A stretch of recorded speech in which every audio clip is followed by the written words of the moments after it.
Good evening, everyone, and welcome. We do have the Q&A. Thank you, President Smith-Folds. We have two committee members here, and we're expecting our chair any minute. So we'll be starting just a little bit later today. Thank you for your patience. And hopefully you were able to hear that announcement.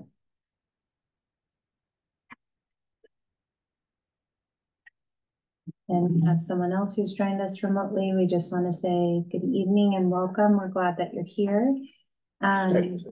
We will be getting started here in just a couple of minutes. We expect our chair in a minute. Thank you for your patience.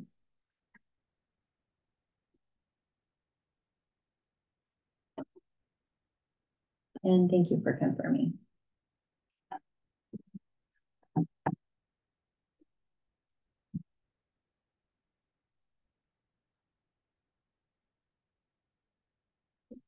Brendan says he's here.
Good afternoon, evening, everyone. Thank you for your patience. I will now turn it over to our chair. Thank you. Welcome, everybody. I'd like to call the meeting to order at 6:24. However, we don't have quorum, so we're going to move forward with just a presentation only, no discussion, no questions. And we'll start with the roll call, and I'll do it. Myself, I am here. Lorraine Humes, Absent. Ariel C. Absent. Don Gosney. I'm here. Lynn Johnson. Absent. Jima. Yeah. And so we don't have quorum. So we'll move forward. Do we do any of the, we still do public comment? Or can we go straight to agenda. district reports? What you could do is say if there's no objection, we're gonna go straight to the reports, but Yeah. I would hesitate to get public comment. Yeah, okay. So we'll do, we'll jump to item E, if there's no objection, public comment on non-agendized items. Is there anybody from the public that would like to make a comment? So I do not see any hands raised at this time. Okay, and item F, public comment on agendized items. Anybody from the public want to make a comment on agendized items?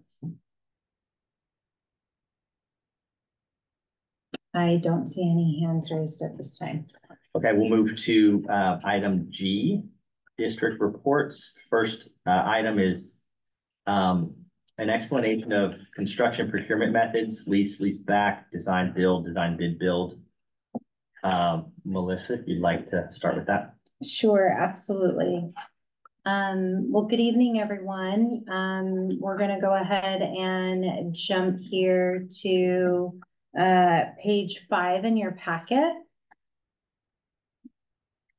And so tonight, what we'll be sharing with you is a little bit of background information on different types of construction project delivery methods. This is an abbreviated presentation of what was presented to the board. So you're welcome to review that presentation as well. We do also have information about the delivery methods in our program management plan. But we're happy to spend some time tonight talking a little bit about it. So for California K-12 schools, there are kind of 3 main construction project delivery method options. And so one of the probably the most prevalent one, the one that we use the most, is called design bid build. We'll also refer to that sometimes as being traditional or formal bidding. And part of what we've done here in the presentation is identified the statute for you as well, so you could see it.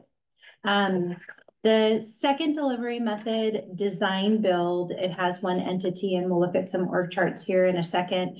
We have used design build for some of our campus replacement projects, some of our more challenging and specific scope projects like the Riverside Soil Stabilization Project and the Michelle Obama campus replacement. And the last one that we'll be talking about today is lease-back. So this is one of the project delivery methods that the bond program has not used to date. But we did receive approval from the board to utilize this delivery method for a procurement. So they authorized us to move forward with a lease-back procurement. Of course, we would be going back to the board throughout the steps of this process.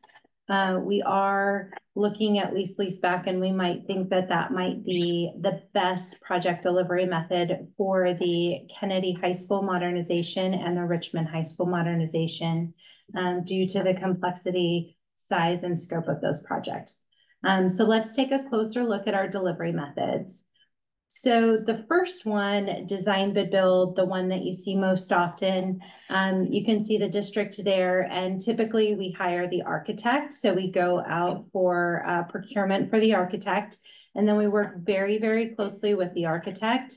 They prepare the plans, and so we go through a series of design, and then we go out to bid. So we take the approved drawings, plans, blueprints, as a lot of people think of them, and the technical specifications. So we put that out to bid. And then based on the bid that we do, the award goes to the lowest responsible bidder. So then the district would bring forward, after the bidding, a recommendation to the board to award the lowest responsible bidder. And then the district ultimately holds a contract with the architect to do planning, design, construction, administration, and closeout. And the district also holds a contract with the general contractor, who subs out to the subcontractors. So that's kind of our traditional design bid build. So here's a couple of procurement thresholds. So we are a CUPCA district, and so any project greater than 60,000 must be competitively bid. If it's $200,000 or less, we do have the option of using what we call an informal 10-day bid. It still maintains a lot of the same characteristics as a traditional bid, but it's a shorter time frame. And so you can see here some of the advantages is that you go out to bid for a scope, a time, and you get a price, so you agree to that. And then some of the disadvantages is the bids come in on bid day and it's the lowest responsible bidder. And so that is the traditional method. So design build. This was the project delivery method that we used at Michelle Obama's campus replacement project. We also used this at Riverside Elementary School when we did a soil stabilization project. And one of the reasons why we really thought design build was a good approach for that project is it was such a specific scope of work, soil stabilization. And so the pool of contractors and designers that had the experience and expertise to do a soil stabilization project, essentially under a school site, was limited. And so we did go to the board and got the authority to do design build and completed that project as a design build, as well as a couple others. So in this delivery method, the district does still go out to bid, but essentially we procure one entity where the designer, the architect, and the contractor are together. So it's a design build entity that we contract with. And so that one entity has the design and engineers, as well as the construction subs under that one entity. And so when we look at design build as a delivery method, we know by the statute that in order to use it, the project value has to be greater than $1 million. We have what's called a bridging architect that we work with to essentially put together a level of bridging and design, basis of design documents that we put out to bid to procure our design build entity. And we do an RFQ and RFP process. So there's a very specific pre-qualification effort that's looked at to look at the experience and expertise, previous projects completed, and then the selection is based on a best value, and the statute is very specific about some of the criteria and factors that have to be looked at when determining the best value contractor. And so some advantages, and the legislature actually named these in the design build statute, which is always nice when they give you some clues to what they were thinking and what their intent was. And part of what they say in the statute is that design build's been used extensively privately, and they have found that it can deliver a project in a shorter time frame, and that it also, some of the conflicts of design and construction, since you have one entity, there's more opportunity for collaboration. And so some of the disadvantages of design build, the price could be higher, and the owner may have less control over the final design. Both design build and leaseback statutes do have the skilled and trained workforce requirement applications, but we, on all of our bond projects over $1 million, we have our project labor agreement that we've had for more than, I believe, 23 years now. And so we have skilled and trained workforce requirements on our bond jobs over $1 million through our PLA. And one of the other noted disadvantages, you know, since you have one design build entity, instead of the district kind of working with the architect and working with the contractor, we're just working with one entity. So there might be a little bit less control. So lease back.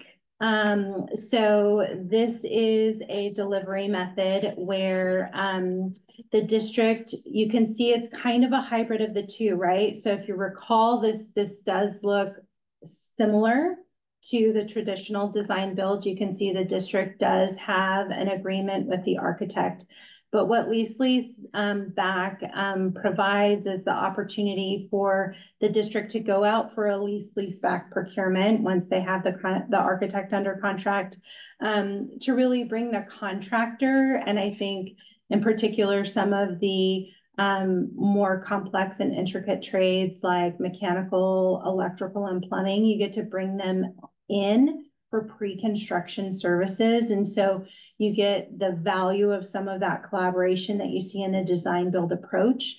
But you also still have two contracts. So you have your contract with your architect and you have the contract with the lease back entity. And so here are kind of an overview of some of those statutory requirements, since this will be this district bond program's first lease back procurement. It is a competitive selection, and so we will be following the statute very closely.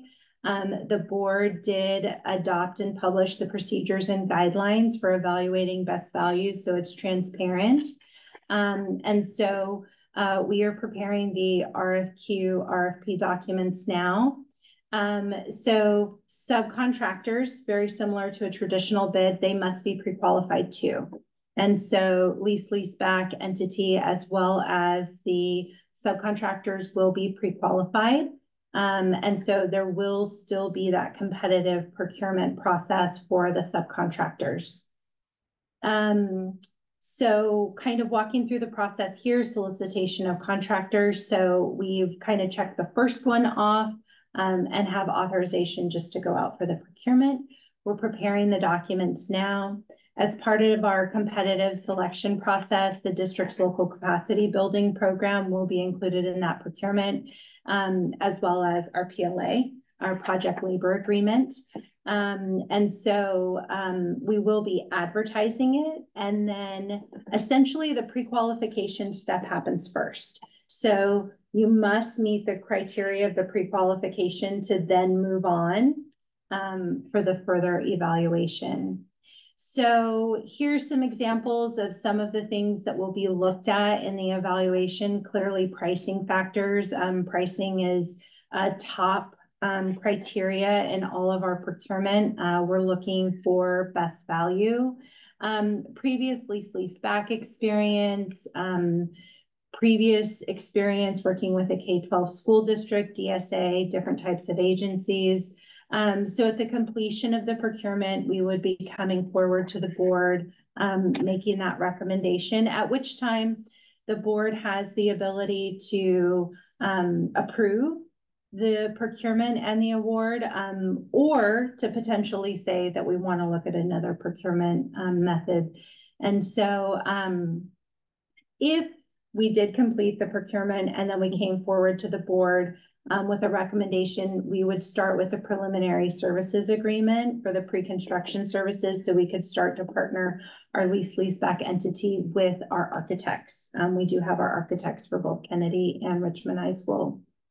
And so some of those pre-construction services, those collaborative approaches where we bring our builders, our trade contractors, and our architect and engineers together, we do things like the constructability review. We would be looking at the estimating, making sure that things are aligning, so we get the best value for our project dollars and for our overall project. So if we moved forward and at the completion of pre-construction services, again, there would be the bidding for the subcontractors. And so we would be coming back to the board with a final price.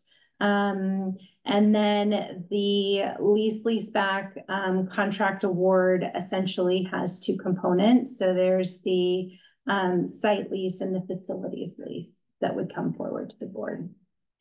So there are some challenges that have been identified with leaseback, and we really just want to be really upfront about that.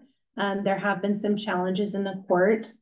One of the things that is nice is a lot of these have worked their way through the courts. And so there's some new statute that provides a lot of guidance about how to make sure that the leaseback procurement that we do, and ultimately the recommendation for award that we would make, would meet these key criteria. And so you can see there, it must include financing, it must include a genuine lease, and the resolution of conflict of interest issues. So we do have conflict of interest provisions and certifications all the way through the process. And so what's nice is, as leaseback has been challenged, the courts have given us some additional guidance, some lessons learned, and we've got all of that incorporated into our approach. And you can see here, the education code was substantially revised in 2017, which kind of really gives us that detailed pathway forward to ensure that the process that we do would be compliant with all of those requirements. And so at this time, I kind of heard you say maybe we have to come back. We can't do questions at this time. But we're really excited. Kennedy and Richmond Mod, they're projects that we're going to be talking about at every CBOC meeting. If you have particular questions, I encourage you, share those with the chair. We'll be sure to bring those answers back at the future meetings. And we're going to continue to talk about this. I'm really excited about the procurement. I love to kind of keep you guys updated on what we're doing. And so definitely more to come on this topic as we continue to move forward with the process. So I guess that concludes my presentation at this time. Thank you, Melissa. So yeah, since we have lack of quorum, we'll forego questions, but please do send questions my way. Can I at least make a comment? I don't think so. I think No, because we don't have quorum, we can't hold the meeting in that regard. it's a Brown Act problem, Mr. Chair, not a Okay. parliamentary rule. So Let's go out in the parking lot, just shout it out. Maybe somebody could hear that. It's it pains me too. no, beyond pains me. It scares the bejesus out of me that we're holding a meeting here. And I understand Brown Act, don't get me wrong, but we're hearing something extremely, well, I was going to use the word dangerous, and the representatives of the people will not have an opportunity to say anything. So in order to, I think for the meeting's purpose today, we'll just hold the meeting for informational purposes and we'll bank our questions, but we can also, come back to that next meeting. Yeah. So we can make sure that we can, The school board's not going to wait on accepting some of this stuff, and it'd be too late. okay. Hopefully we so- can encourage all the board members to come to the next meeting so we can have discussion. And if we get one more, we can come back to this Yeah. and we can engage in discussion. Okay, so item H, update on district action regarding the forensic accounting audit. Yeah, and this particular item is actually wrapped up in the report that we have tonight with financial and the work we're doing with Colby. So we could either move on to the bond program status report, or we could actually move on to the financial reports and move on with the presentation with Colby and our reports. Okay, we can move on. Do you want to share any high level? So I think the high level work we're doing is really around what we're doing, trying to move in the next fiscal year with Colby, moving away from our current way of accounting for our projects from the project ledger and moving into the general ledger.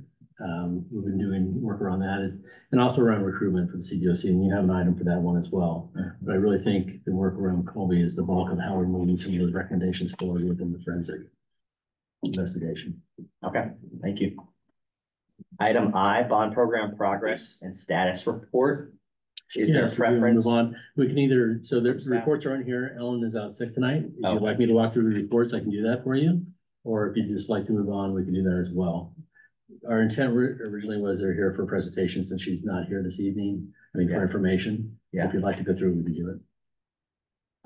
Is there a preference? And we could go to financial reports.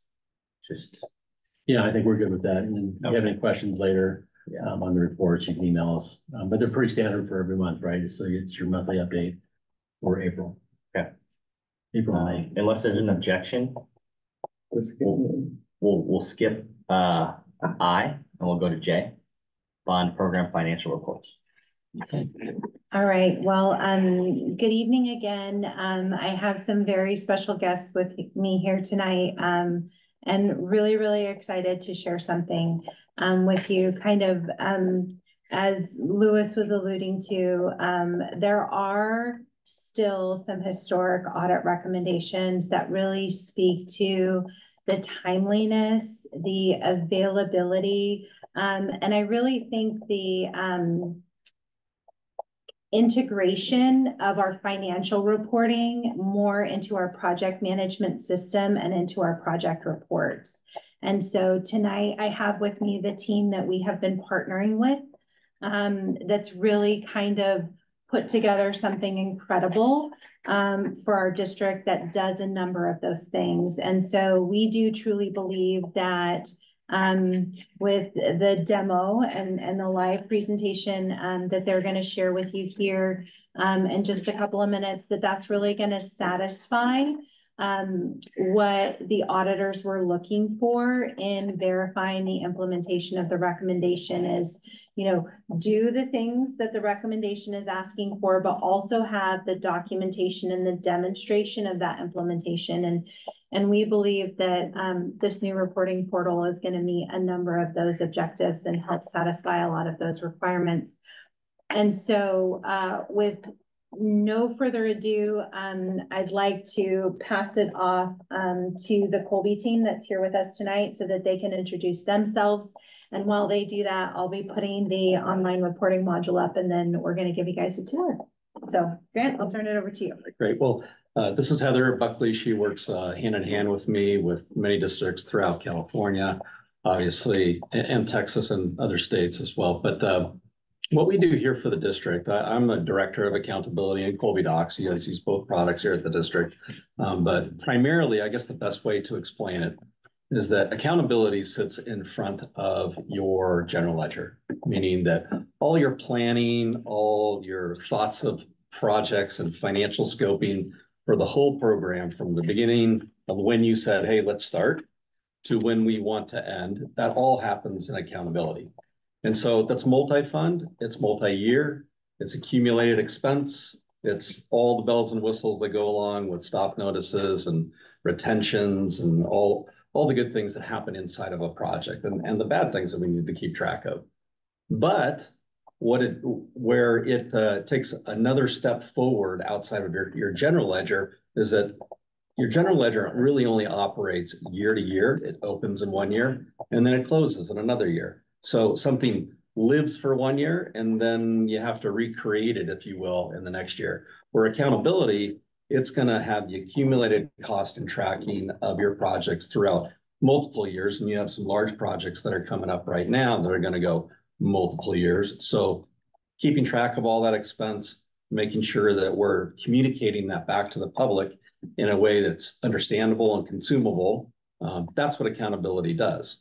But it doesn't really stop there. At the end, it kind of bookends this whole program of yours. At the end, it sits behind your general ledger as well and reconciles all the expenses that come out of the general ledger. So if you can imagine, something starts as a plan, and then you start to execute against that plan. You use Munis in the middle as a tool to execute that plan, but you got to reconcile at the end to make sure that how you asked for it is how you got it. And so we do that with every single transaction. That is ongoing. It happens every day. It happens every month. And the nice thing about it is that Melissa and her team and Lewis, they have live data. So they can make real decisions all the time, knowing that they're not waiting for something to happen, a transaction, because we're collecting it up front. We know what it's going to be. We're looking at today's budgets and we reconcile it on the back end. at the end, we're also, at the end of the fiscal year, we're gonna make sure that, yes, every single number matches with Munis. So if there's anything expense transfer wise, anything that needs to get booked, we're gonna book that, make sure that it's good in accountability and be in alignment with the district books. And then we'll help them with their forecasting of budgets for the next year to make sure that when we have an upcoming expense next fiscal year, we're all on the same page. Facilities has a plan, it's communicated to fiscal allocates funds, and it's hopefully smooth sailing. So the communication part, how do we make all that easy for you? Well, one thing when Melissa and I were talking is that, like, how can we best give this to the community in a more timely manner? And so I said, well, all the data in accountability is live. If I were to make a change right now, you would see a change in this portal that we created. So we wanted to share that data from accountability into a public portal in a public area. So we have put on online for anybody to see a suite of reports. It's pretty easy to operate. We have a few more reports that we'll be adding here in the future, but there's 3 here and there's one that has a couple variations that I want to show you here tonight. So we'll share this link with you and you can click on it and check it out whenever you want to. It is live to you. So as you can see, as you hover over the mouse, it's just going to simply say, hey, you're on this line, and it'll tell you a little bit about what the report is. So this first one is a project status report and the project. So I'm going to go ahead and click it. And as I do, you'll see a number of things. Probably the first thing you see is that there's a drop-down window. And so there's a suite of projects that the district has said, hey, let's share this with the community. So we can add, and we actually did it today where we took a couple projects off and added some in because some were old and, you know, some are new. So we wanted to make sure that we're communicating what the public would be interested in. So you can select any one of them just by clicking on it. And what you're going to get is this report. So I'm just going to leave it where it's at. Sorry, I'm looking at 2 screens. Yeah, well, I see the glare. Yeah. How do we get the focus back? There we go. Got it. So if I scroll down, what I'll first get in this area here is a table of expense broken out. Typically, I don't know if you've had the conversation of what's a site cost, soft hard cost, what's a soft cost contingency, but it's a way to see the project as to like what's people and what's a building, right? And so that's the grouping that you see there for site, soft, hard, and contingency. So what's been budgeted, you'll see in the first column here, what's been actually committed, what's been actually expended, and then of course you're going to get totals at the bottom. And we give you, you know, the values that go along with that for a hard cost build. The table is a representation basically of the graph is a representation of the table. So some people like graphs, they like to see it that way. And as you can see, if you hover over it, it's going to kind of confirm what you're looking at. Okay. Down below, all budgets evolve a little bit. They start off somewhere. They have some changes that happen. So those changes are documented. If there's anything that's pending, that maybe going to the board or something of that nature, you're going to see that here pop up as a pending item. In this case, the budget is nothing's pending. So we have a $3.5 million budget. Budgets that might have multiple funds. So that's what you see here. What funds are being used? What's the weight of each of the funds? Again, you can hover over each one of them and it'll let you know like what the exposure is on each one of the funds. Committed status. You'll have contract changes from time to time. So we have an initial contract amount and then we'll have additions to those contracts. Now that's not change order rate, just so you know, that's a big number, right? That's like 61%. You're like, oh my gosh, that's not a construction change order rate. That's just like I've asked one vendor to do something, maybe added scope to that vendor's effort out there. It could be the architect, it could be the inspector, it could be whomever it might be. That's what those contract changes are. Down below, you'll get a detailing though of the individual types of contractors and also vendors that are out there on the job. So in this particular case, you can see that Alton Construction is the main building construction contract. They're doing the HVAC work. You can see that their change order rate at the moment here is right about 10%, a little almost 11%. And then all the other contracts that are out there. So we give you also a little like parenthetically, because you may know, maybe you know the vendor by company name, maybe you don't. So you can see we reference like what they're actually doing out there on the job. So it gives you an idea of their scope of work out there as well. So that's present information for any of those projects. It all works the same. So all you do, again, you just scroll up to the top, select the next project, say Shannon, and you get the same information or, related to Shannon. Okay. That's one report. By the way, and I will say this, I guess as affectionately I can to all the districts out there. Every single one of our reports that we have in accountability, we have 200 reports, have come out of district requests. So we started this company 22 years ago now, and our first suite of reports were sitting down with a beta district and saying, what do you want to see? So this project status report is an exact result of that. It's used throughout the state. So you can go on to other websites, I'm sure, and you can see it. The consolidated project status report, these are multiple projects at once, right? You'll get a status on the right, and you can get different groupings throughout this report as well. So this is, I'll say, these groupings are specific to how you view your information, and it mimics a lot what you see in your oversight reports as well. So you have groupings of all projects, 2016 master plan, the Measure R projects. So if I do a selection on any of those, then I'll just get that data. I'll go down to level 1. And so you can see at level 1, it's collapsing all this data, letting me know total budget, committed, remaining, etc. If I were to drill into any one of the projects, say Chavez, then I'd also get a status over here to the right at the very top saying, hey, this one's complete. So if I'm looking at all projects per se, I'm going to take one that I know that has a lot of projects to kind of show you a little bit of the difference. But I can kind of scroll through some of the statuses over here on the right. You can see this one's in construction phase, Cameron. This one here, Collins, that's in construction phase. Now, and this is a product of the software of understanding where the project is. It's based on contracts, it's based on budget.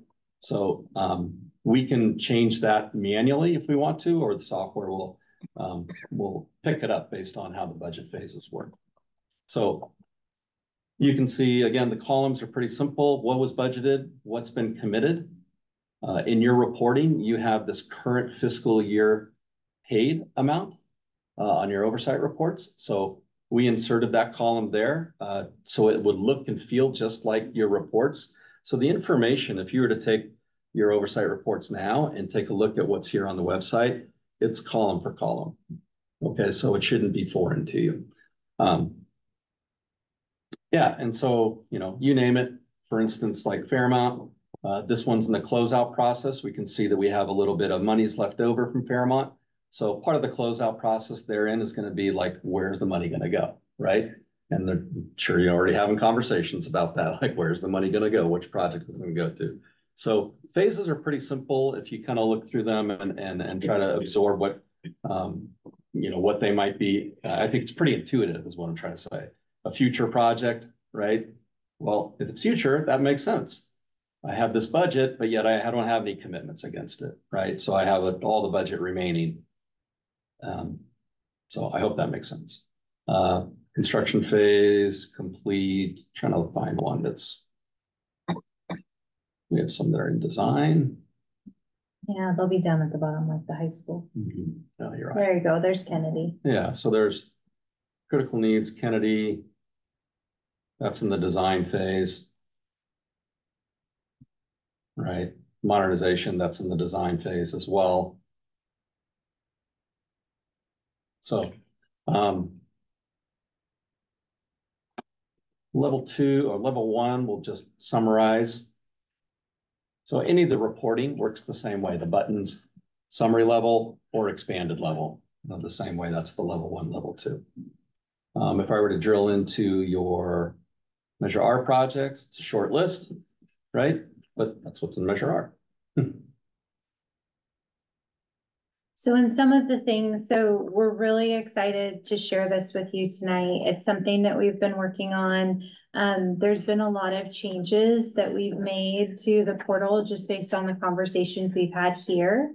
So for example, typically when Ellen gives her project report and you see those fantastic pictures, she kind of talks about like, this is the status of the project. And you see now that's incorporated into the financial reports.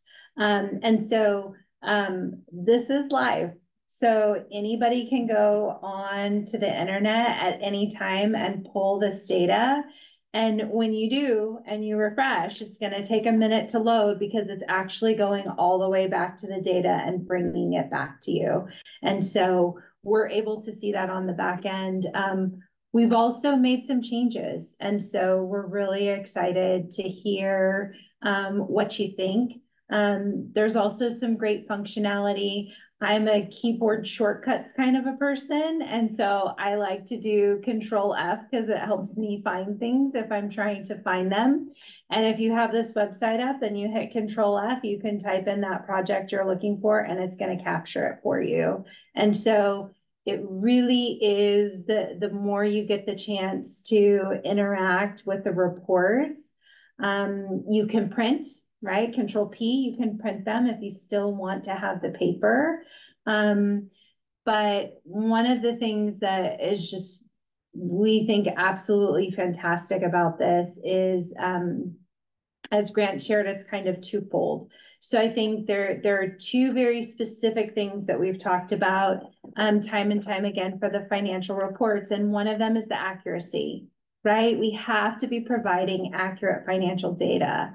One of the big benefits that the accountability team provides is internally, as we're doing our transactional work and we have approvers. I'm an approver, Lewis is an approver. We're going to introduce a new approver to you tonight that has joined our team. We're internally auditing at every transaction, right? Is this correct? Is this the right account? Is this the right? And in addition to that work, the accountability team is also doing that reconciliation. And so it's placing a third party expertise and set of eyes on our work. And anytime we come to a different answer, conclusion, account, it facilitates a conversation. Okay, we saw that you put this contract in with this account. We think it might be this object. And it creates that ongoing verification, reconciliation, review, and we believe ultimately the accuracy and the reporting. The second thing that we talk about when we talk about financial reports is timeliness. And you can literally go and look at these reports at any time, and it is pulling the live data from the system. So not only does that provide an incredible resource and tool to the community, but it also provides an incredible tool to our project managers. And so one of the things that we mentioned when we talked about the implementation of our historical recommendations is really taking our financial world and our project management world and really integrating them, because we want our project managers to have the most up-to-date information as well. And you can imagine from an internal controls perspective, the people that have access to our enterprise financial system is limited for a host of very important reasons.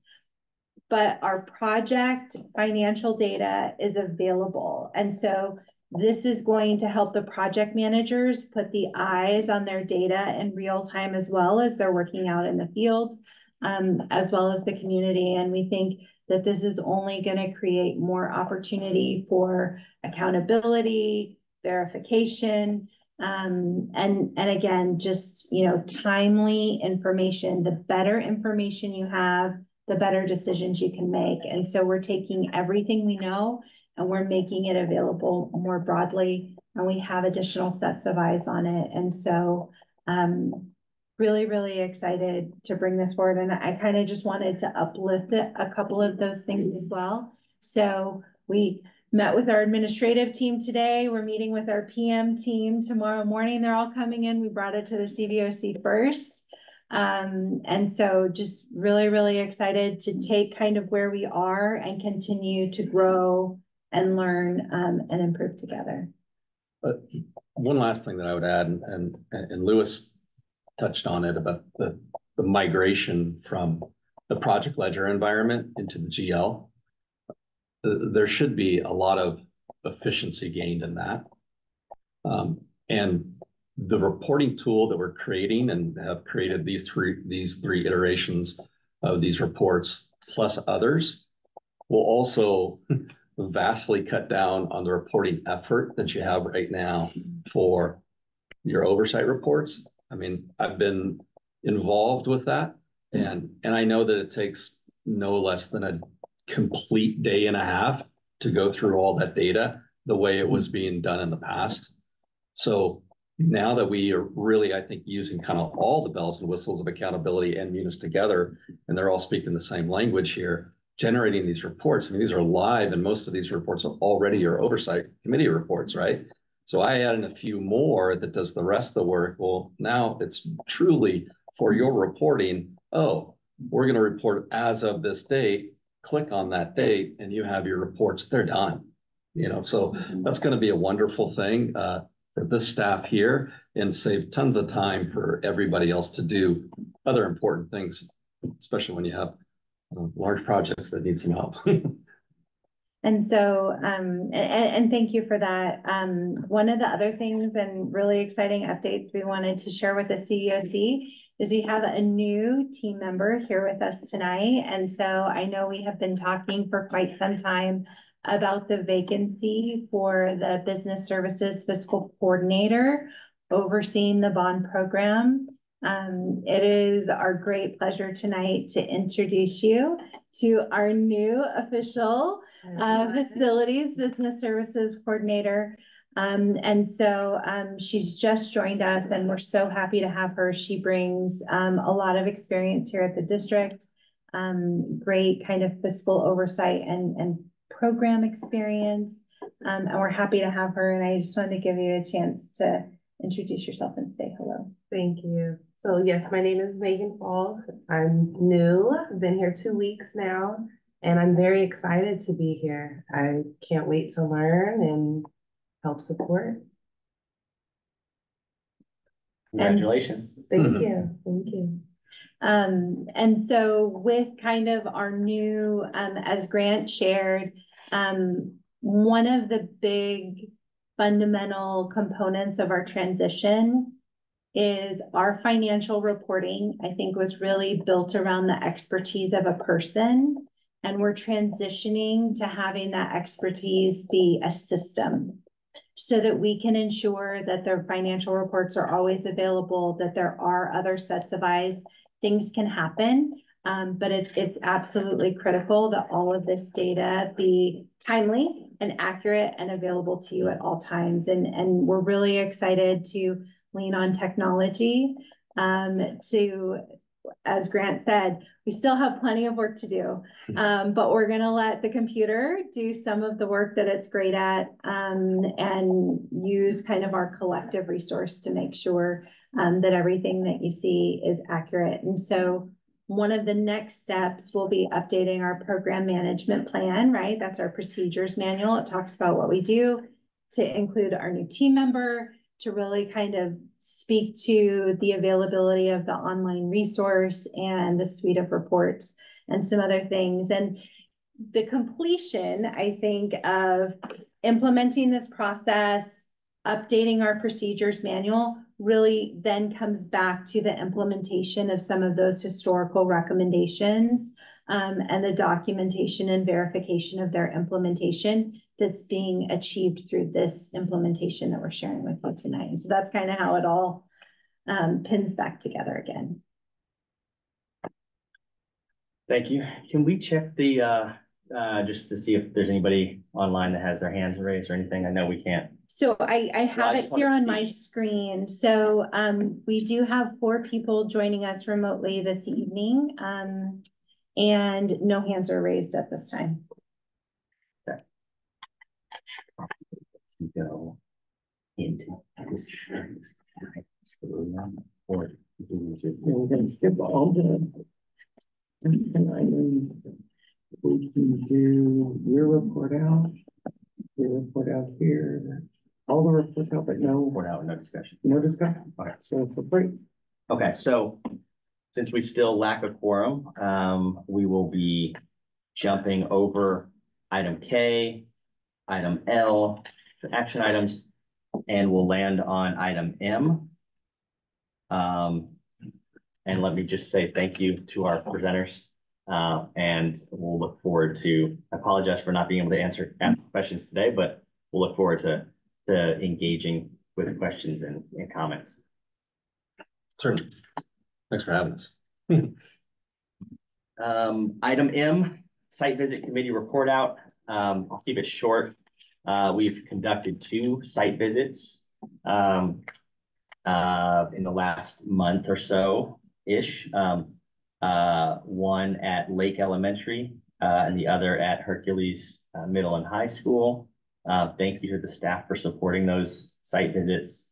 There were 4 of us total. There was, let's see, 3 CBOC members each time, Don, myself, and Ariel. And I think we learned a lot. We were able to walk through and ask a bunch of detailed questions.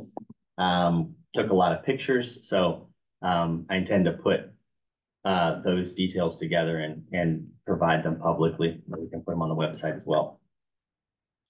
The intent of the site committee, the site visit committee is to do at least one a month, and have at least one CBOC member attend. I've provided a poll for our members to offer dates and availability. And I promised that each member would get at least one of their first choices.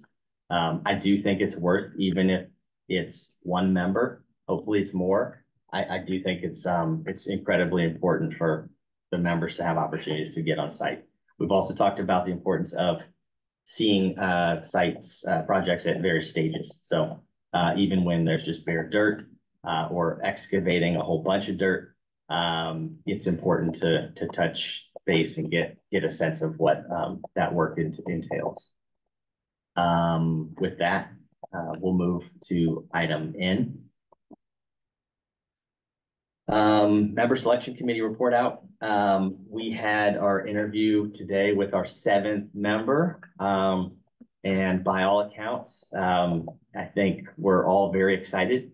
And so that recommendation is being pushed to the board for the June 26th meeting. And so we should have an answer, a decision for that appointment. And that candidate will be hopefully approved and join us for our July meeting. And I just wanted to share, she is here with us this evening. Awesome. So welcome. Thank you for joining us. So she's here. Very good. Her name's Andrea. Her last name Layden. Yes. Layden. So just wanted to say thank you, Andrea, for stepping up. Item O, we'll skip. That's Lorraine is chairing the website committee. Item P, new and old business. Can't do that. Item Q, just a reminder about authoring the 2023 annual report. And the, just for context for everybody, the report is our opportunity to communicate to the public about our findings in our oversight role. It's our main tool. We have produced reports in the past that tend to be quite long. My goal is to make them really a lot more accessible. I was just for fun Googling the number of words in the US Constitution. It's 4,400. I think we can beat that, if they can write something with 4,400 words to run the nation. I think we can do something a little better in terms of the work that we're doing here. So accessibility and just not losing sight that that is our main tool for communication to the public. So making that, making the general public the prime audience for that report is important. So that'll be something that we need to step up and volunteer for putting that together in the next few months, probably. I know we're also working on the previous year's annual report, so I'm coordinating with Lorraine on that. So that's it for item Q. So item R is notice to schedule bylaws training before June 30th, if possible. Tammy will connect with you for that. Fine, yeah. Item S, I guess I'll say on the note of bylaws, Don and I have a meeting on the calendar to dig in and review some of the old versions of the bylaws with the goal of bringing some, the goal of the bylaws committee is to bring back a document that can be reviewed, discussed, and approved before the end of the year. Item S, notice that parliamentarian contract expires June 30th, 2024. I think at this point, it's just a informational fact. So we'll just want to make that known. Item T, next scheduled meeting is July 8th. That is the second Monday of July, 6:15. And at 7:16, I'd like to adjourn the meeting. Thank you all. Well done.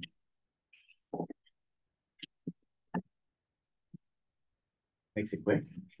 It does, it's really frustrating Yeah. when we don't have